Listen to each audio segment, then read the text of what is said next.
ఇప్పుడు పేరెంట్స్ పిల్లలకి బర్త్ ఇచ్చినప్పుడు వాళ్ళు ఎంత హ్యాపీగా ఫీల్ అవుతారో, ఒక స్టూడెంట్ మళ్ళీ బర్త్ అవ్వడమే అంటే ఐ మీన్ వాళ్ళు ఒక వృద్ధిలోకి రావడం, ఒక సెటిల్ అవ్వడం, ఒక స్కూల్ నుంచి వెళ్ళడం అంటే అది 10th సర్టిఫికేట్ తీసుకొని వెళ్ళడం మాత్రమే కాదు సార్. ఒక క్యారెక్టర్ పరంగా, ఒక డిసిప్లిన్ పరంగా, వాళ్ళకున్న ఎథిక్స్, మోరల్ వాల్యూస్ అన్నిట్లో వాళ్ళు పర్ఫెక్ట్గా వెళ్తేనే సొసైటీలో ది బెస్ట్గా వాళ్ళు ఉంటారు ఖచ్చితంగా.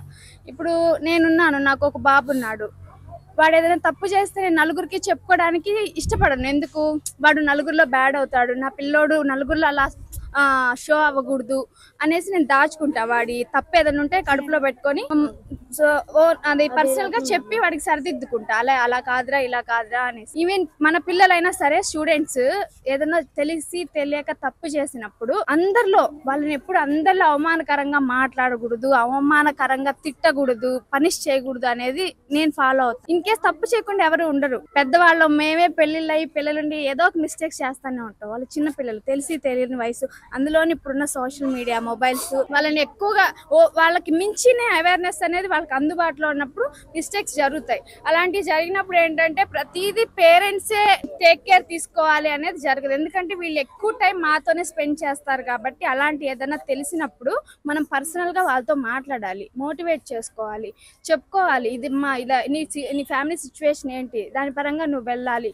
అలా అంతేగాని నువ్వు అన్నిటికీ అట్రాక్ట్ అయిపోకూడదు అన్నట్టు వాళ్ళని మనం ముందు మౌల్డ్ చేసుకోవాలి. అది జరగనప్పుడు మనం వేరే స్టెప్ తీసుకోవాలి తప్ప నలుగురిలో అంటే క్లాస్ మొత్తంలో వాడిని ఎప్పుడు బ్లేమ్ చేయకూడదు అనేది నేను నమ్మే ఎథిక్స్ సార్.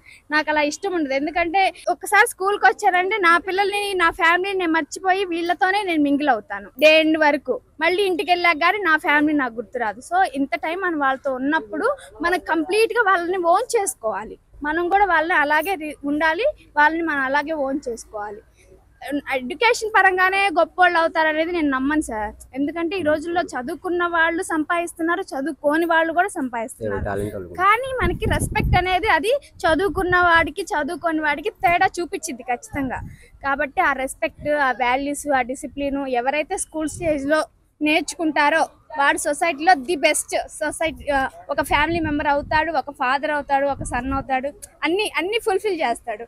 సో పిల్లలు ఏంటంటే ప్రతిదీ ఆకతాయిగా తీసుకోకూడదు. మెయిన్ టీచర్ ఏదైనా ఒక మాట అన్నా ఎందుకు అన్నారు, నా మంచికే కదా అన్నారు అని ఆలోచించుకోగలగాలి ఖచ్చితంగా. అలా చేస్తే కనుక ఖచ్చితంగా వాళ్ళ లైఫ్ బాగుండిద్ది అని నేనైతే అదే ఫాలో అవుతాను సార్.